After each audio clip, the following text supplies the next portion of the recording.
안녕하세요. 예술보급형 김태희 테이슨입니다. 앞에 영상에서 사회나 학교가 요구하는 예술가의 상과 실제 우리가 입시를 거쳐서 예술가가 되고 난 뒤에 트레이닝 되지 못한 어떤 창의적 부분에서의 현재 예술가의 현실상 서로 어긋남이 있다. 그리고 서로 동상이몽의 어떤 현실적인 문제들이 있다라는 것을 말씀드렸어요. 그렇다면은 기회 중심의 혹은 전통이나 클래식이나 이렇게 조금 더 정형화된 그런 원론적인 예술은 필요 없다는 것이냐 이렇게 말씀들을 많이 하시는데요. 여기에 대해서 아주 간단하게 좀 정리를 하도록 하겠습니다. 일단은요, 예술 교육을 여기서부터 여기까지가 예술 교육이라고 일단 해볼게요. 제 나름대로의 정의를 한번 내려보자면요, 바로 이 부분은 완전히 예술가를 키우는, 그러니까 가장 목적이 명확하고 가장 결과가 정확하게 나와야 되는 어떤 입시 예술입니다.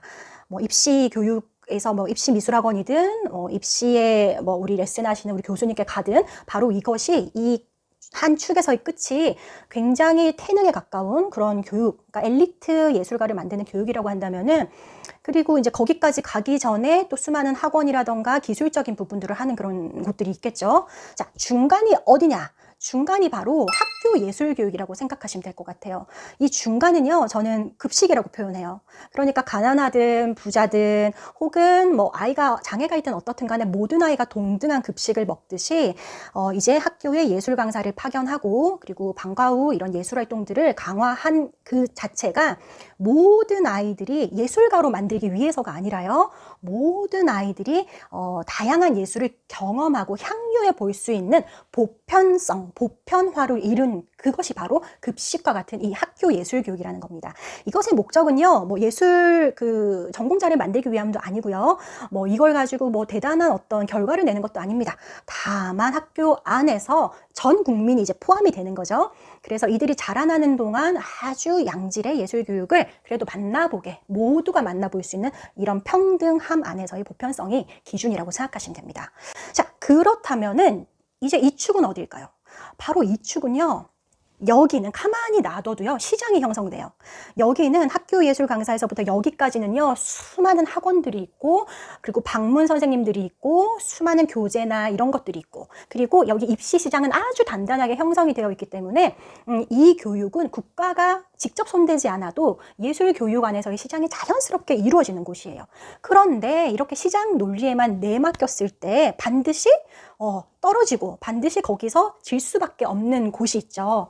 그것이 바로 보다 창의적이고 도전적이고 새롭게 무언가를 이렇게 시도해보는 그런 예술의 영역이라고 할 수 있어요. 이런 전통도 중요하지만 이것을 어떤 창작 활동을 통해서 어떤 새로운 기법을 가지고 미디어 아트의 어떤 새로운 것을 지원한다던가, 혹은 여기서 늘 그 국악 같은 것들 전승을 해오는 우리 전통 문화의 전승 너무 중요하지만, 이 전통 문화의 전승과 함께 이것을 조금 더 현대화한다던가 청소년에게 들려주기 쉬운 어떤 프로그램으로 바꿔본다던가 하는 것은 사실 시장의 논리에서 질 수밖에 없거든요.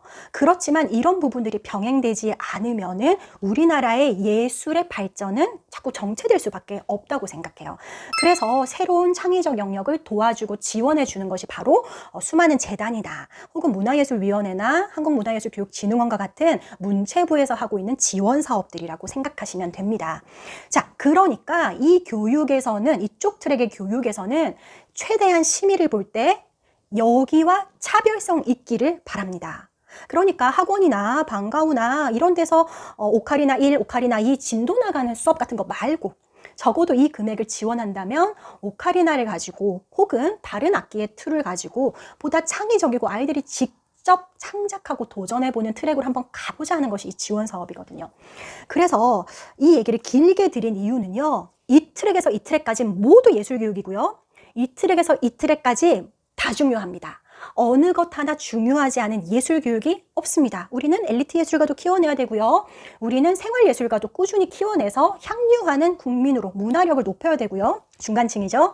그 다음에 우리는 그 중에서 예술가가 되지 않더라도 무슨 일을 하던 간에 창직하고 창조해내면서 세상에 없던 것들을 도전하고 시도해보는 그 예술, 그러니까 정답이 없는 유일한 과목 예술에서만 시도할 수 있는 영역을 만들어주는 것도 예술교육인 거죠. 그래서 아이가 굉장한 소질을 보이거나 혹은 일찍 자기 전공을 정한다면 빨리 이쪽으로 들어가는 것이 맞죠. 그렇지만 기본적으로 보편성과 창의적인 역량에서 커뮤니티나 학교나 사회가 원하는 예술 교육은요, 주로 이쪽 영역입니다. 그래서 이 부분을 헷갈리지 않는다면 내가 학교의 예술 강사로 들어갈 때 이 아이들에게 진도를 빼는 것이 중요하다기보다는 이 아이들이 이걸 통해 해방도 느끼고 이걸 통해 새로운 도전도 하고 경험도 해보고 내가 상상하지 못했던 새로운 영역들을 만들어가는 아주 즐겁고 긍정적 경험을 주는 수업으로 좀 만들어 주셔야 한다는 거예요. 이걸 자꾸 혼란스럽게 하니까 우리가 미술학원이나 피아노학원에서 했던 진도 그대로 학교에 자꾸 데리고 오고 그걸 그대로 자꾸 우리의 오케스트라나 혹은 어떤 예술 강사 지원 사업에 자꾸 가져오는 거예요.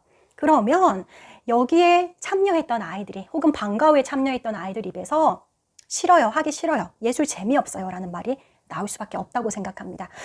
우리는 예포자 만들면 안 됩니다. 자, 예술 교육을 싫어하는 아이, 선생님 때문에 예술이 싫어진 아이를 만들면 안 된다고 생각합니다. 우리에게 필요한 건요, 이 많은 대다수의, 전공자가 아닌 대다수의 아이들을 우리가 만날 때는요, 일단 그 환경 안에서 차근차근 그리고 창의적인 자기만의 수업 방식으로 긍정적 경험을 갖게 해주는 예술 교사가 훨씬 중요하다는 겁니다. 그래서 우리가 이쪽도 하고 이쪽도 하고 그리고 양쪽을 동시에 다 할 수 있는 그런 능력이 저는 필요하다고 생각합니다. 예술 교육의 트랙이 이렇게 넓다. 하지만 학교와 아이들을 만나는 예술 교육만큼은 전통보다는 보다 긍정적 경험 그리고 긍정적 가치가 남을 수 있는 체험 안에서의 창의적인 그런 활동들이 훨씬 더 중요하다. 그것이 바로 학교와 커뮤니티들이 원하는 예술 교육자의 모습이다라는 것을 말씀드리고 싶습니다. 오늘 여기까지 할게요. 구독, 좋아요, 구독, 좋아요.